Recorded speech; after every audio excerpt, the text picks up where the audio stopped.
Well, thank you very much. It's an honor to have President Zelensky of Ukraine, and we've been working very hard, very close. So we've actually known each other for a long time. We've been dealing with each other for a long time and very well.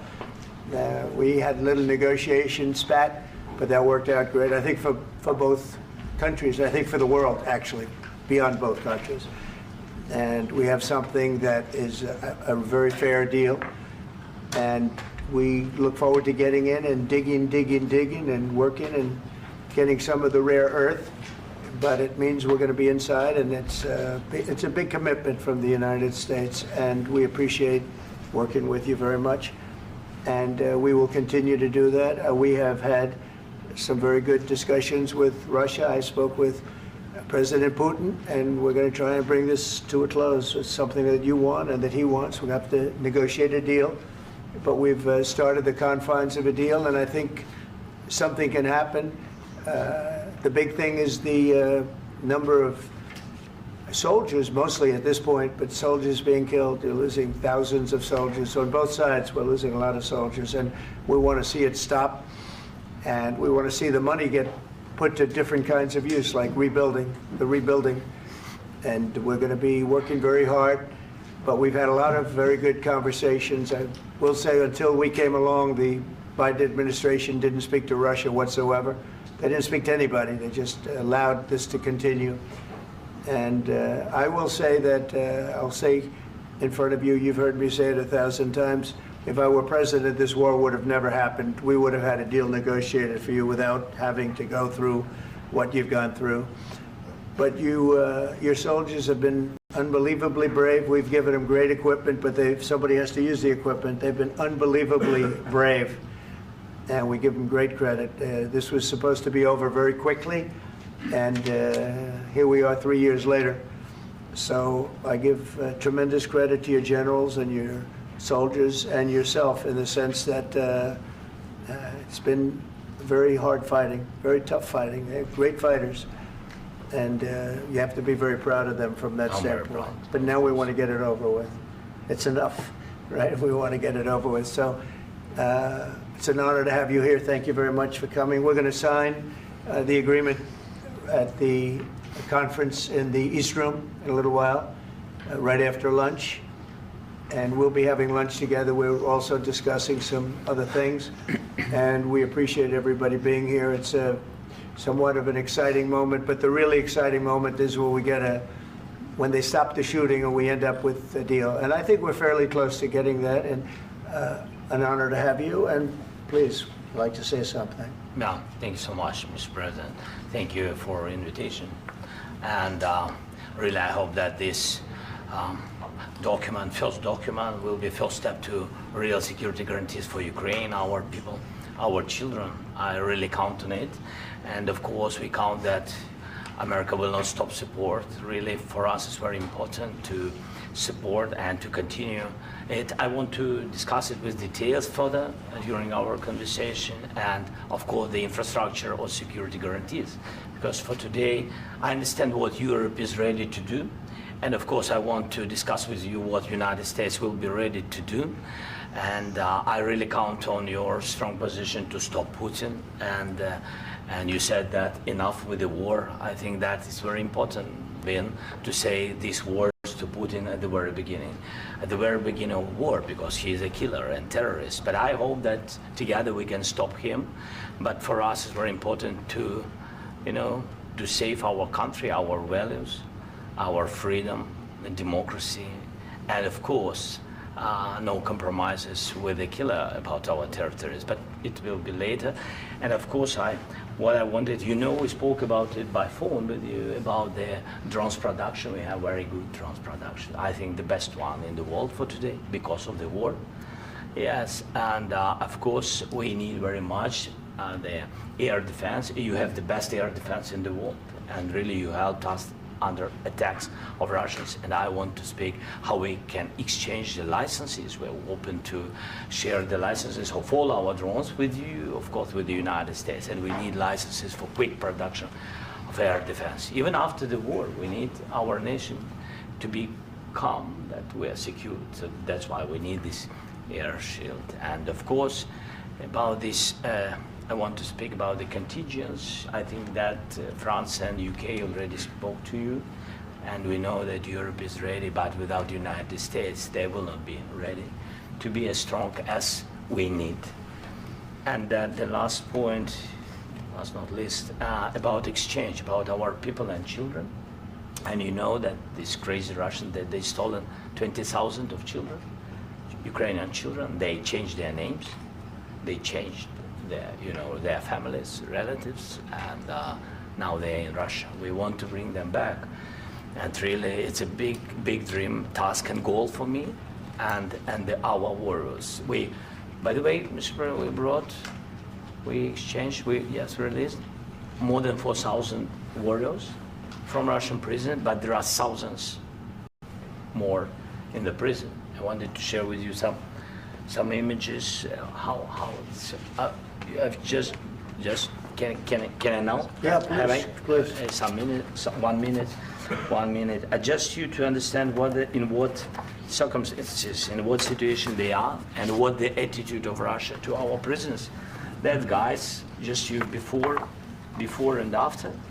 And you see before and after, just you to understand. Now thousands of such guys, ladies and men, there, and that, so they don't eat, they beat them, and they, they do a lot of, bad things.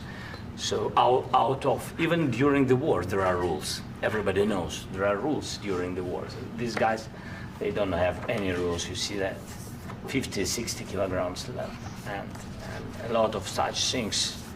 And I didn't want to show you what the changes with images of children, because I will just share with you. And I mean, it's looking tragic. Yep, that's tough stuff. I wanted very much to give you, and you see it. Yeah.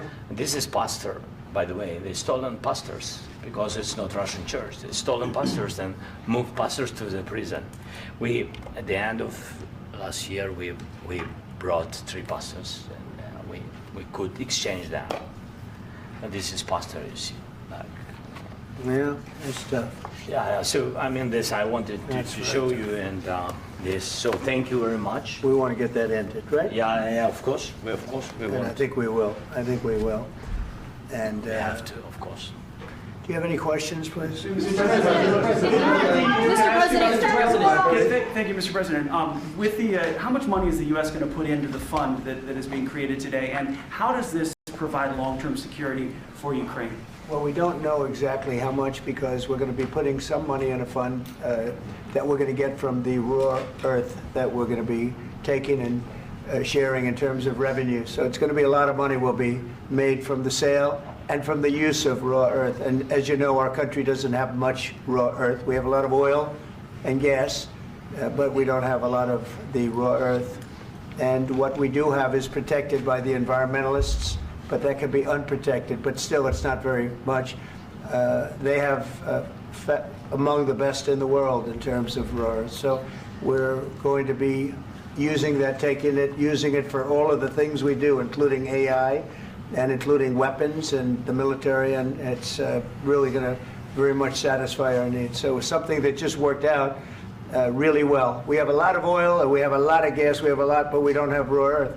So this has just about every component of the raw earth that we need for computers, for all of the things we do. This puts us in great shape. And long-term security for Ukraine. How does this provide? I think they're going to have great luck. I think once we make the agreement, that's going to be 95% of it. They're not going to go back to fighting. I've spoken with President Putin, and I feel very strong. I've known him for a long time, and I feel very strongly that they're very serious about it. And we'll make a deal. And when the deal is made, I don't think, we talk about security. Everyone's talking about the other day, all they talked about was security. I said, let me make the deal first. I have to make the deal first. I don't worry about security right now. We have to have a deal, because right now, last week, 2,000 soldiers died on both sides. 2,000. And they're losing 1,000, 2,000, 3,000 a week. So as we sit here and we talk, people are getting shot and dying on the battlefield. And, they're not American soldiers, but they're Russian soldiers and they're Ukrainian soldiers, and we want to be able to stop it. And we want to be able also to spend money on other things. We don't want to, this is a tremendous amount of money. And what the Biden administration did was terrible. They were giving money, but he had no security on the money. Europe, as you know, gave much less money, but they had security. It was in the form of a loan. They get their money back, and we didn't. And now, at least we're protected because the American taxpayer has to be protected too. But this is an incredible agreement for Ukraine because we have a big investment in their country now, and what they have, very few people have. And we're able to really go forward with very, very high-tech things and many other things, including weaponry that we're going to use in many locations, but that we need for our country. Mr. President, This allows us to do that. will you continue I'm sorry. sending military aid? Yes, go ahead, please. If I can just, yes. In the document, there is one of the very important points. If we speak about business and investment, we never had LNG terminals in Ukraine. This document will open. I mean, the next documents, but anyway, here we see in the framework, we see really goodwill for this. LNG terminals for us is very important, and I think for security of European continent. We have the biggest storage, gas storage. We have the biggest in Europe. Yes, yes, and we can use it. Use it for LNG. Use it for LNG, and we will do it. And really, we can help Europe because Europe really helped. President Trump said that they made less support, but they have our friends and they are our very supportive partners. They really gave a lot, Mr. President. They did. They gave a lot, but they gave much less. No. Much less. No. No. Don't argue. No. Okay. Okay.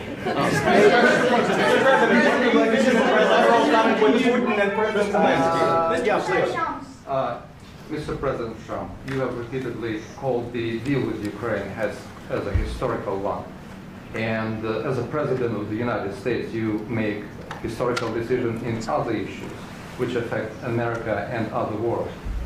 So what place in the world history do you want to take? And do you associate yourself with any famous historical figures? Yeah, I'd say George Washington, Abraham Lincoln. I would say I'm far superior to George Washington and Abraham Lincoln. Now, you know I'm only kidding, right? Because when I say that, the fake news is going to go wild. They're going to say he considers himself to be better than Washington. But you never know. You never know. I don't compare myself to anybody. I'm here to do a job. We've had a great 35 days or whatever it might be, a month, a little more than a month. We've accomplished tremendous amounts. Not only this would be a very great achievement if we could get the war stopped and get them back to normalization. I think that's going to happen. We've had very good talks on both sides, as you know. But I think we've done a very good job, just generally. If you look at all of the things we've done in 30 days, they're saying there's never been a opening for a president. The first month, there's never been a first month like we've had. And this is one of the very important things. This, to me, is one of the most important things because we have tremendous death taking place as we speak, and I don't want to have that. You know, think of the parents, whether they're in Russia or Ukraine, think of the parents of all these people being killed needlessly. They came to our territory. Should have never started. This would have, if I were president, this would have never started. Mr. President, will you continue sending military aid to Ukraine after the U.S. signs this agreement with Ukraine? Yeah, we're going to be continuing. To President Zelensky, do you feel like the U.S. is on your side, that President Trump is on your side at this moment? Right.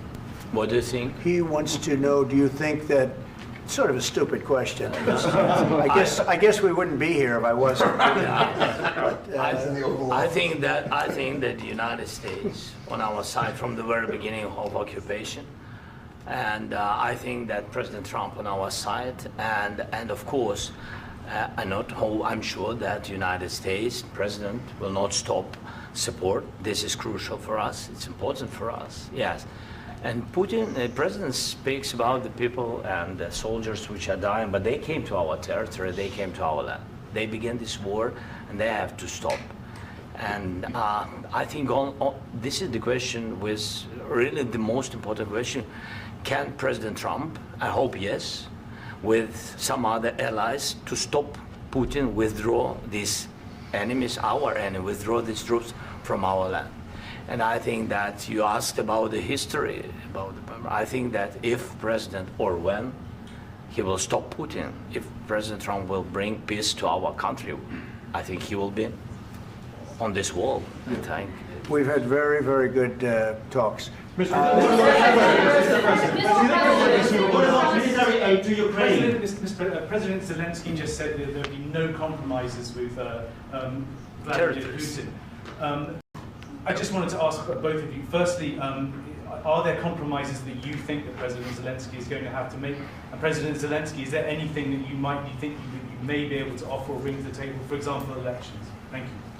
I think you're going to have to always make compromises. You can't do any deals without compromises. So certainly he's going to have to make some compromises, but hopefully they won't be as big as some people think you're going to have to make. That's all. That's all we can do. I'm here as an arbitrator, as a mediator to a certain extent between two parties that have been very hostile, to put it mildly. They've been very hostile. There's been a vicious war. There's been a vicious war. You know, it's a very level battlefield, and those bullets go out, and as I've said many times, we were talking about it with Pete, many times the only thing stopping those bullets is a human body. And in the case we're talking about, generally young human bodies are stopping a lot of bullets. It's dead level. That's why it's great farmland. It's great land. It's great farmland, but there's very little protection against the bullets that are being, and other things that are being shot. So all I can do is see if I can get everybody at the table and get an agreement. And I think we're going to end up with an agreement. Otherwise, I wouldn't probably be even here today. Mr. President, I've got two questions for you. You think ultimately your legacy will be the peacemaker and not the president that led this country into another war and ended foreign wars? And I've got a question. I hope it will. I mean, I hope I'm going to be remembered as a peacemaker. This would be a great thing if we could do this. I'm doing this to save lives more than anything else. Second is to save a lot of money, but I consider that to be far less important. So I hope I'm going to, thank you, Brian, for that question. It was a nice question. I hope I'll be known and recognized as a peacemaker. This would be a great thing to solve. This is a very dangerous situation. You know, this could lead to a third world war. This was headed in the wrong direction. If this election were lost, if we didn't win this election, and we won it by a lot, that was a mandate. We won every swing state. We won the popular vote by millions and millions of votes. We won everything. The districts, you look at the areas of red, take a look at a map. This was a big mandate, and this was one of the things I said, we're going to get this thing settled. If we didn't win, I think this could have very well ended up in a third world war, and that would not have been a good situation. What was your second question? And my second question for President Zelensky: why don't you wear a suit? You're at the highest. Why don't you wear a suit? You're at the highest level in this country's office, and you refuse to wear a suit. Just want to see if do you own a suit? Yeah, problems. A lot of Americans have problems with you not Really? respecting the dignity of this office. I will wear a costume after this war will finish. Okay.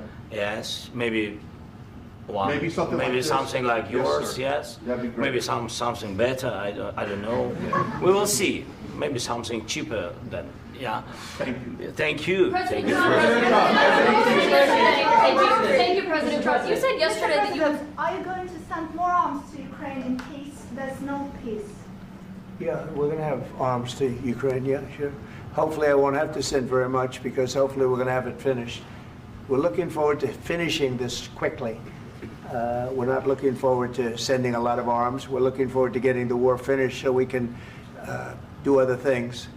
But we very much appreciate the agreement, because we needed what they had, and we're treating, you know, our country is now treated fairly. Biden didn't do that. He didn't know what the hell he was doing. This should have never happened. This should have never started. But, you know, sure, the answer is yes, but hopefully we won't have to send much, because I'm looking forward to getting it done quickly, very quickly. Does that mean you'll provide security guarantees, Mr. President? I don't want to talk about security yet, because I want to get the deal done. You know, you fall into the same trap like everybody else. A million times you say it over and over. I want to get the deal done. Security is so easy. That's about 2% of the problem. I'm not worried about security. I'm worried about getting the deal done. The security is the easy part. Security is very nice. Everybody stopped shooting. And now will Europe put people there? I know France is going to. I know the UK is going to. I know other countries are going to, and they happen to be right next door. We haven't committed, but we could conceivably. You know, we have security in a different form. We'll have workers there digging, taking the raw earth so that we can create a lot of great product in this country. So in that sense, you have something, but we haven't determined that yet. I will say, in speaking to France and in speaking to, and they were here, as you know, last week and just the other day, they have committed to a lot of security. I don't think you're going to need much security. I think once this deal gets done, it's over. Russia's not going to want to go back, and nobody's going to want to go back. When this deal ends, I really believe this deal is going to be over. Question? Yeah, please go ahead. Thank you. Go ahead. Thank you so Yeah. much. Mr. President, thank you. You had President Macron and Keir Starmer at the White House this past week, both of whom praised your courage and conviction to lead the pathway towards peace. Yes. Part of that involved, though, re-engaging Russia in diplomatic relations, something that previous leaders lacked the conviction to do so. What gave you the moral courage and conviction to step forward and lead that? Well, I love this guy. Who are you with? One American News, sir. Well, that's why I like him. One American News does a great job. I like the question. I think it's a very good question. It's a pathway to peace. It's a pathway to getting something solved. And I feel that as the head of this country, I have an obligation to do that. Plus, you know, we're very much involved. We got involved. It's too bad we got involved, because there should have been no involvement, because there should have been no war. And there shouldn't have been October 7th. That would have never happened. As you know, Iran was broke.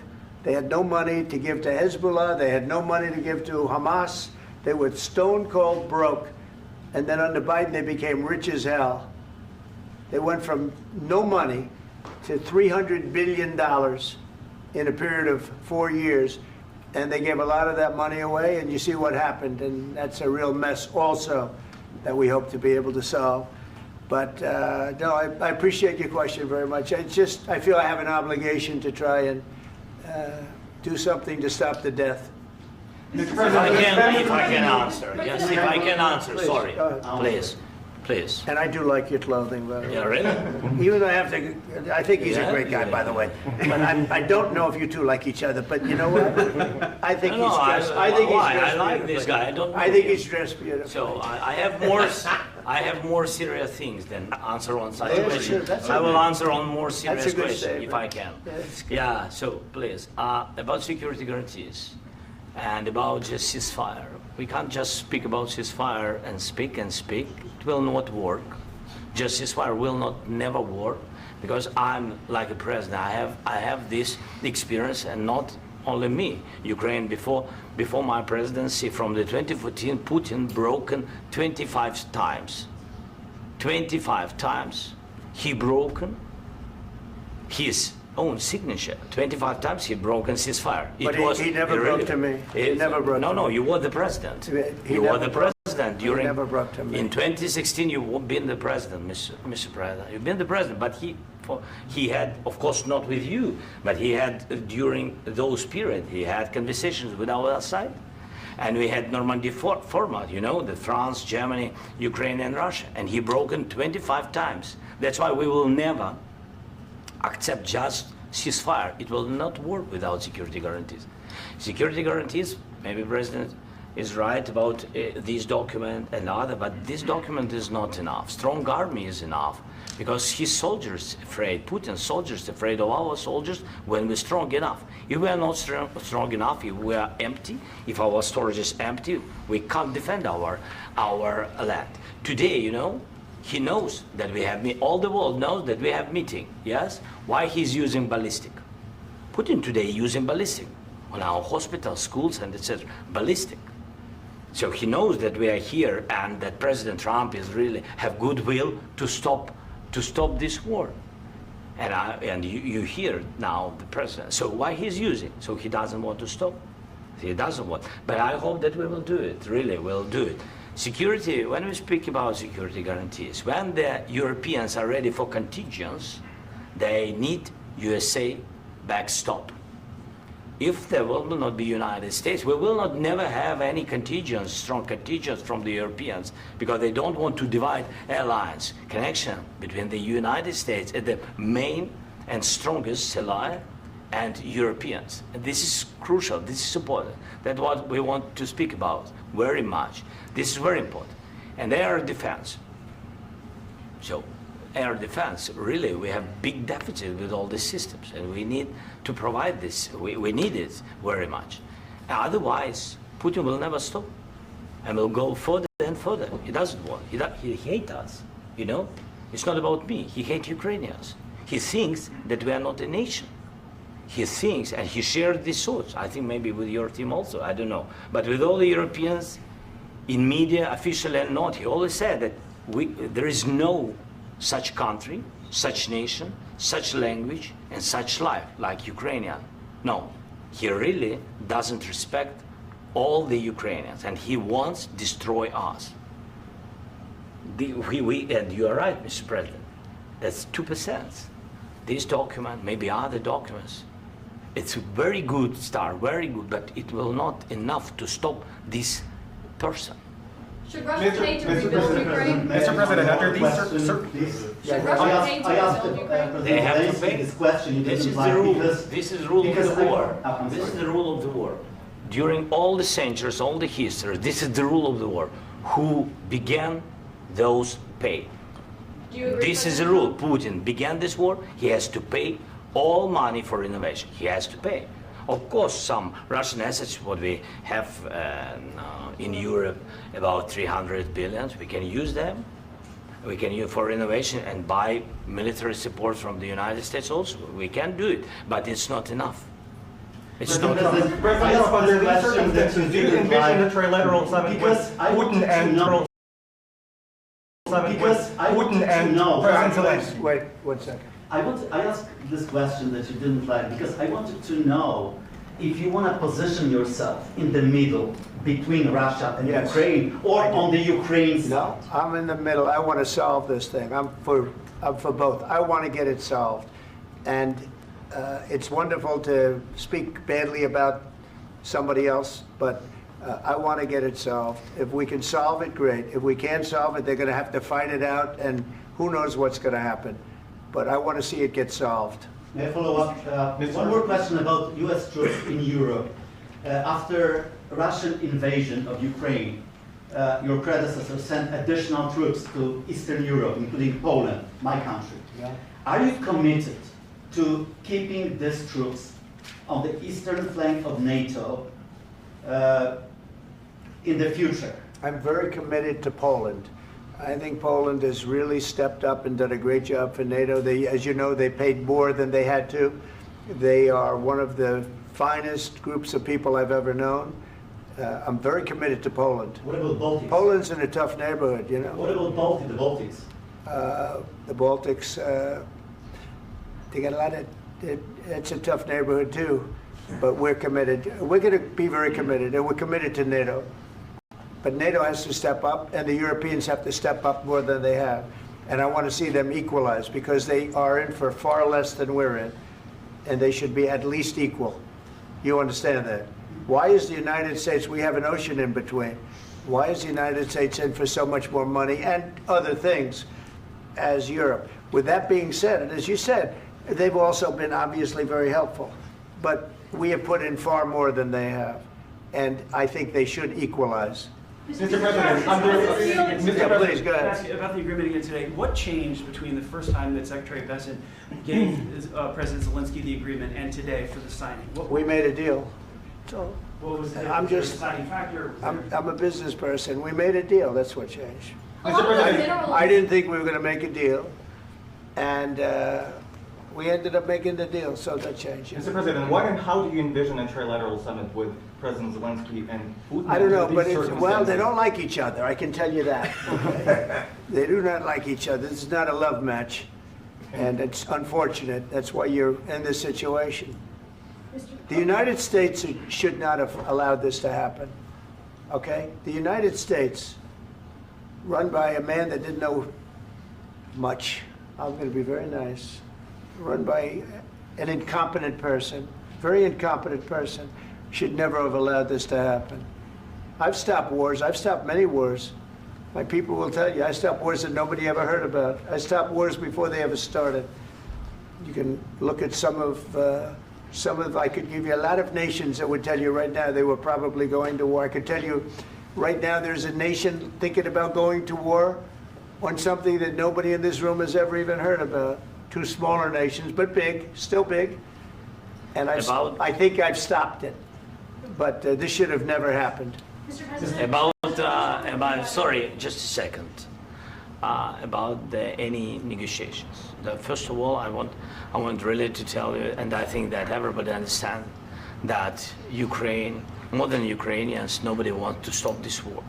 But at the future, any negotiations, it's understandable that two sides of the war, not Russia and the United States, because this is not the war between Russia and the United States. This is war of Russia against Ukraine and Ukrainian people. So these two sides will be at the anyway will be at the negotiation table. Then of course United States, like the strongest partner of the Ukraine, and of course Europe.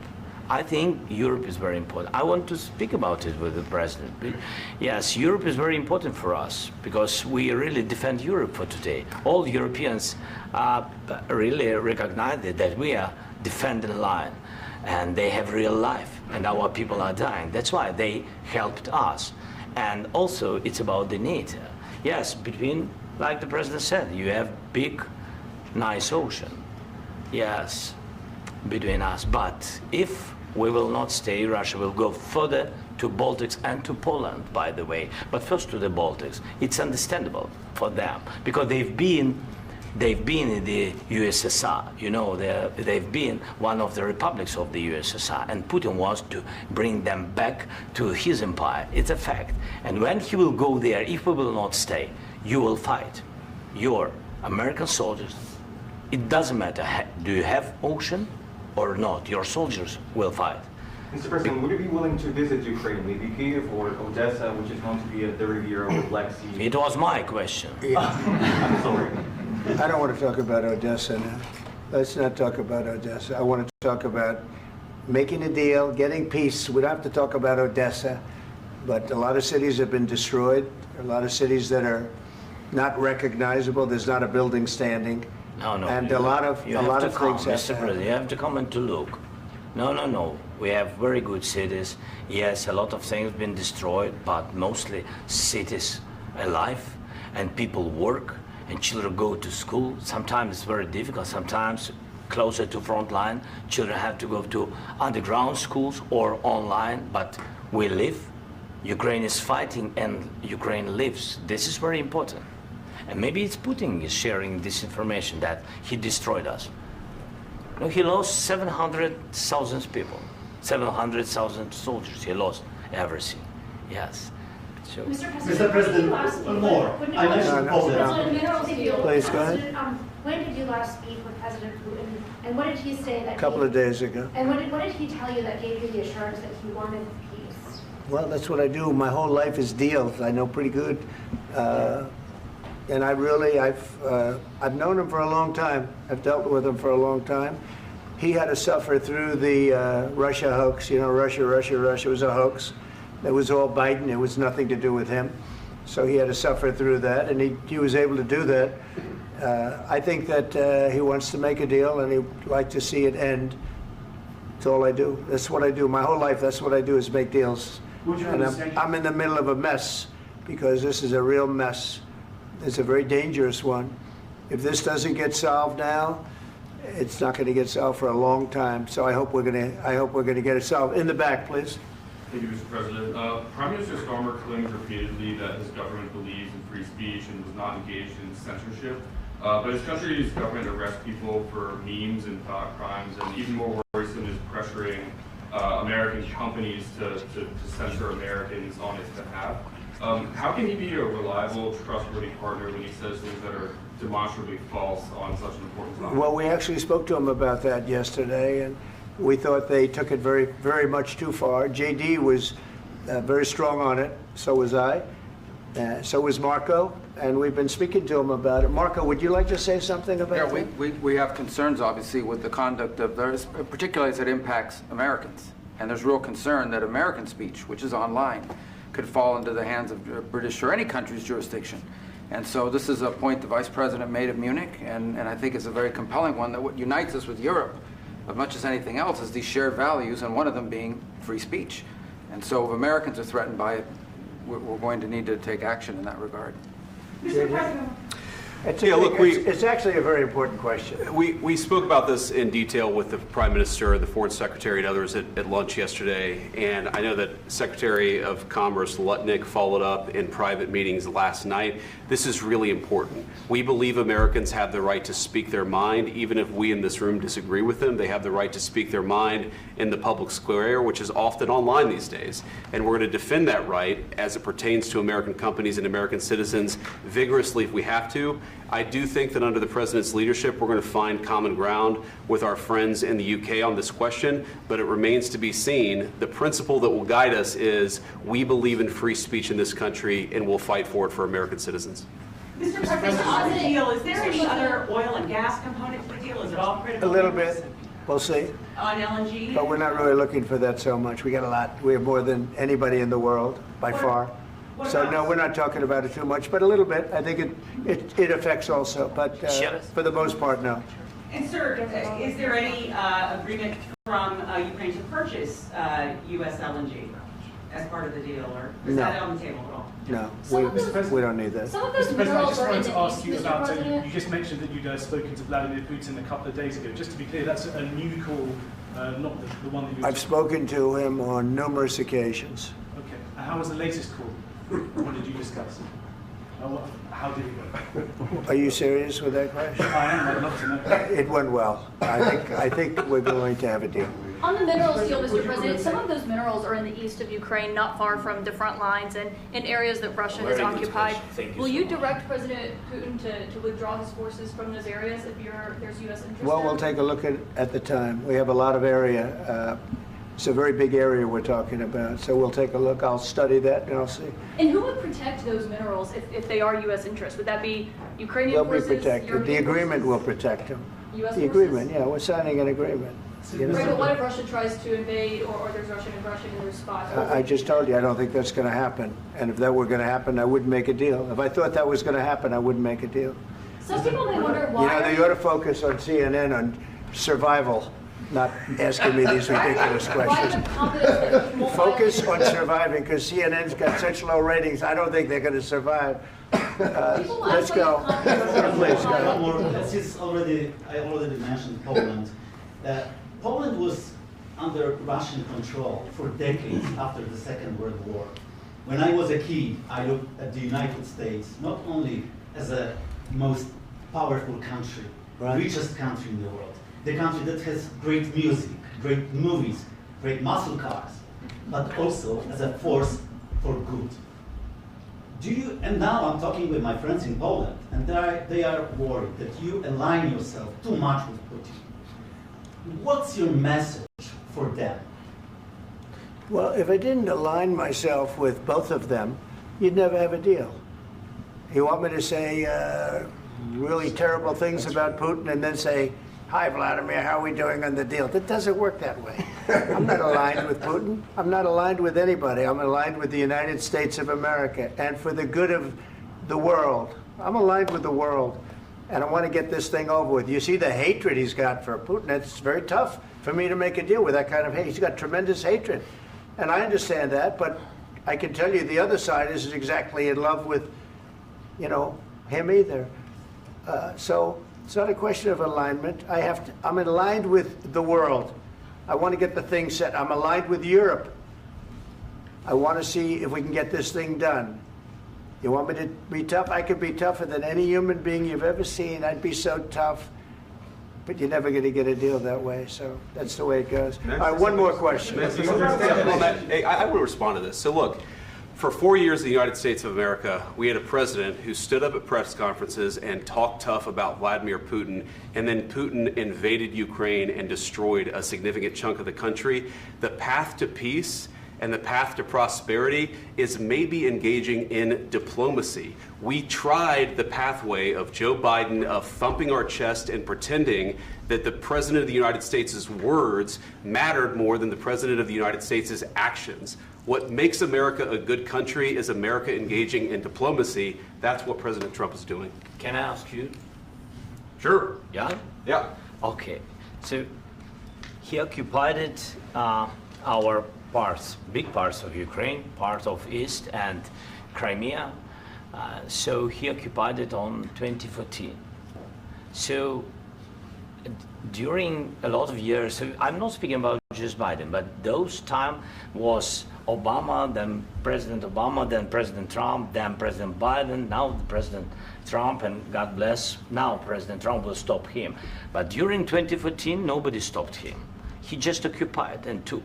He killed people. You know what the contact line? 2015.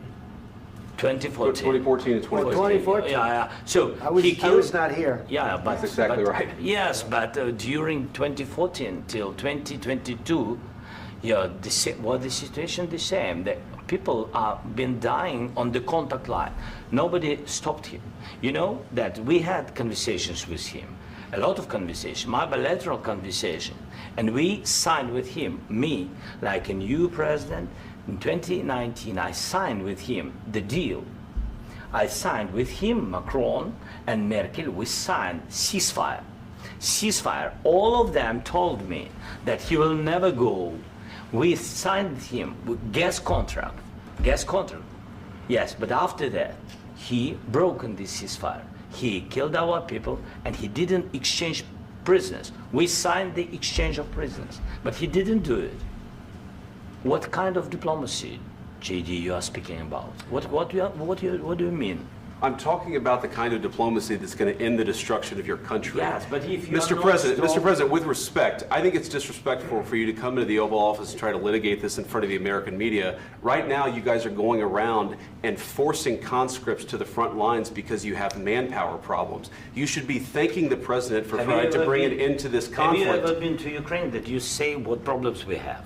I have been to. Come once. I've actually watched and seen the stories, and I know what happens is you bring them on a propaganda tour, Mr. President. Do you disagree that you've had problems bringing people into your military? And do you think that it's respectful to come to the Oval Office of the United States of America and attack the administration that is trying to prevent the destruction of your country? A lot of questions. Let's start from the beginning. Sure. First of all, during the war, everybody has problems. Even you, but you have nice ocean and don't feel now, but you will feel it in the future. God bless. You don't know that. God bless. You don't God know bless. that. You will not have a war. Don't tell us what we're going to feel. We're trying to solve a problem. Don't tell us what we're going to feel. I'm not telling you. Because I'm you're in no answering on position this to question. dictate that. That's Remember exactly what this. you're doing. You're in no position to dictate what we're going to feel. We're going to feel very good. You will feel influence. We're going to feel very good and very strong. You will feel influence. You're right now not in a very good position. You've allowed yourself to be in a very bad position, and he happens to be right about it. From the very beginning of the war. You're not in a good position. You don't have the cards right now. With us, you start having not cards. Playing cards. Right now, you don't. You're playing cards. Mr. President. You're I'm playing very cards. serious. You're gambling with the president lives of millions of people. You're gambling with World War III. You're gambling with World War III.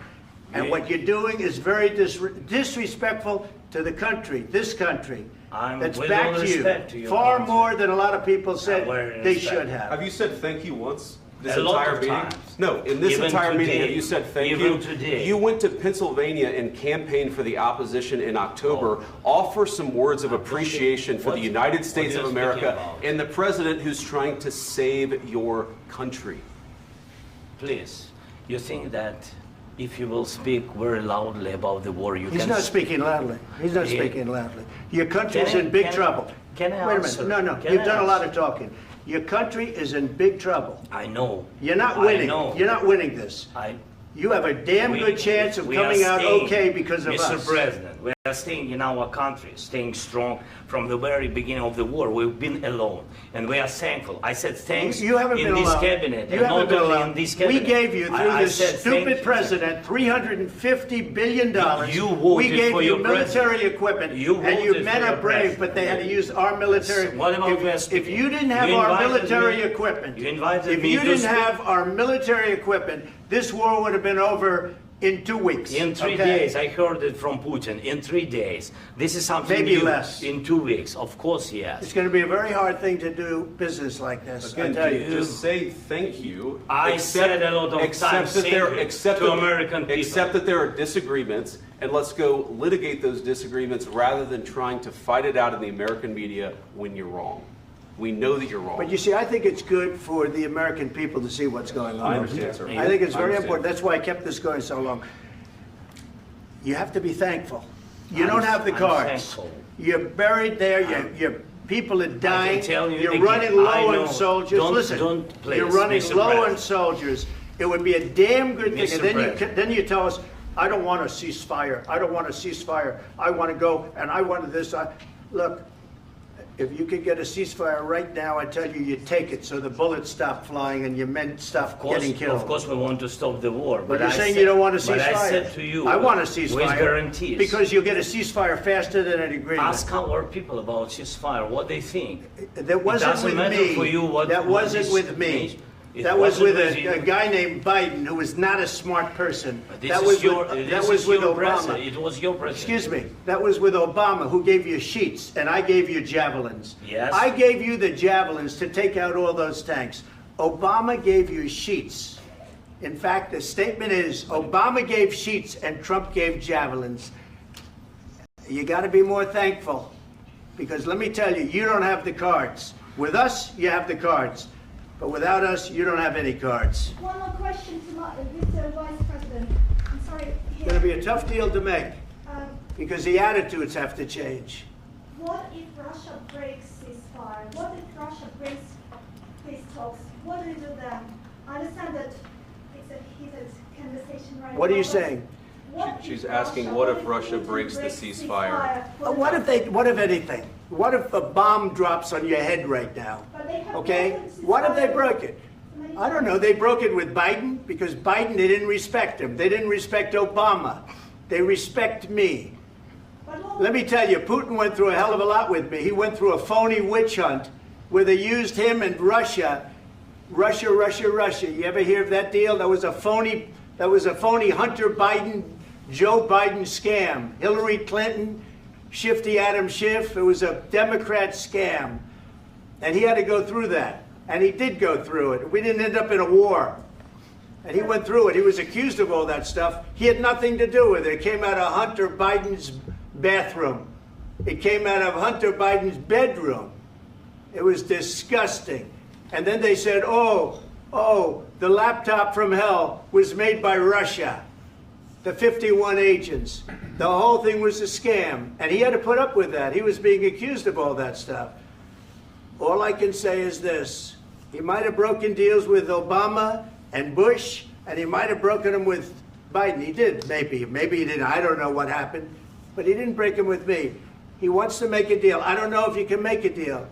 The problem is, I've empowered you to be a tough guy. And I don't think you'd be a tough guy without the United States. And your people are very brave. But you're either going to make a deal or we're out. And if we're out, you'll fight it out. I don't think it's going to be pretty, but you'll fight it out. But you don't have the cards. But once we sign that deal, you're in a much better position. But you're not acting at all thankful. And that's not a nice thing. I'll be honest, that's not a nice thing. All right, I think we've seen enough. What do you think? What's huh? this negotiation? This is going to be great television, I will say that. All right. We'll see what we can do about putting it together. Thanks, sir. And I need the back of this. Negotiate, given that. We'll see. economy. All right, guys, come on. Wait, hey, come on, let's go. Guys, come on, let's move, please.